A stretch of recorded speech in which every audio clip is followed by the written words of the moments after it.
government had not set up any sort of planning framework, and so welfare operated virtually in a planning vacuum, and that made it very difficult to have a good basis for operation.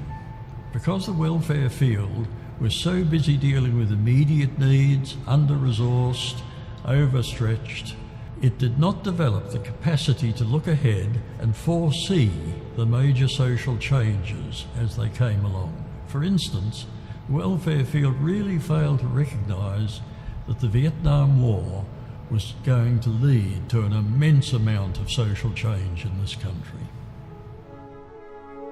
If society is changing rapidly, and particularly in Fitzroy was doing that, because about half the population were migrants and the other half were new professional people moving in and really pushing out the poor people in the community. So that because you had changing needs, you had to have changing institutions to meet those needs. The main focus was a shift away from trying to deal with poverty and issues with a blame the victims approach to one which is about social development, self-help, community development, and the engagement of community groups in meeting their own needs and making their own decisions. What we meant by charity being dead was that people who were disadvantaged felt as though they had a right to community services. They were even part of the design of community services and part of the development of them. We'd gone long beyond do-gooding and long beyond volunteering where people felt good and virtuous. And the people for whom the services were developed were very much a part of it.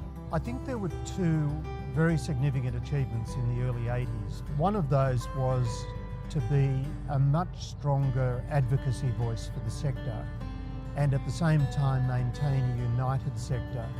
In relation to that whole issue of the sector becoming more professional and requiring better management and governance, so the Management Support and Training Unit, getting that established and convincing Treasury to fund it. The other big achievement, I think, was that when the Kennett government came in, they were quite intent on doing away with a large number of programs, and one of those was state concessions, which at that time were worth, I think, nearly $500 million. And we were able to dissuade Alan Stockdale from touching those concessions, keeping them in place, and of course the sector was able to build on those later on when the economic times improved. In all the time I was in government and Treasurer and Premier, we were strong supporters of VCOSS. We didn't always agree with the propositions that were put, but again you would look to VCOSS for the evidence-based policy, for the research on what was going to work, and the strong advocacy. We had a lot of common cause in a number of areas with the government during the 2000s because we had Fairer Victoria. Because in our view, the Cabinet's view, you couldn't be the best state in Australia unless you were also the fairest. Fairer Victoria, from my perspective, was good because A, it was a significant amount of money. It was about $500 million a year that was going into dedicated social policy initiatives. It also allowed both big ideas to get up, so there was some quite decent state investment in public housing, public and social housing, which normally you don't get from state government because they don't have that capacity, but also a lot of smaller projects that wouldn't otherwise stay on the table. VCOSS plays a really important role, especially around research, informing government about what's needed, informing politicians about what's needed. It's important to have a voice responding to government and counselling government and from time to time giving government a kick along. So I think the VCOSS fills that space pretty well. They have avenues into so many organisations. They know what's going on. They know what's needed. I'm very pleased to be here to open the 2014 VCOSS Summit setting the agenda. VCOSS plays a very important role, particularly helping its member organisations to grow and develop. But it has a significant role as an advocate on behalf of those member organisations. VCOSS has always fought for inclusion, belonging and respect for every part of our community.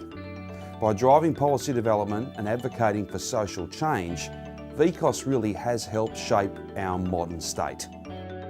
I feel very privileged to be in the role that I am, working with an incredible team when I look at the staff, when I look at the board, whom I get to work with, but also when I look at our membership and think really what an incredible space the sector is in as a whole and what an incredible space VCOSS is in. We have achieved so much through the past 70 years under the previous CEOs and the previous boards of VCOSS, as well as looking to right now, but gee, there's a lot of work ahead of us. And no matter what, we can't lose sight of the main game, and that is reducing and eliminating poverty and disadvantage in Victoria. So much work has been done and there is so much work ahead.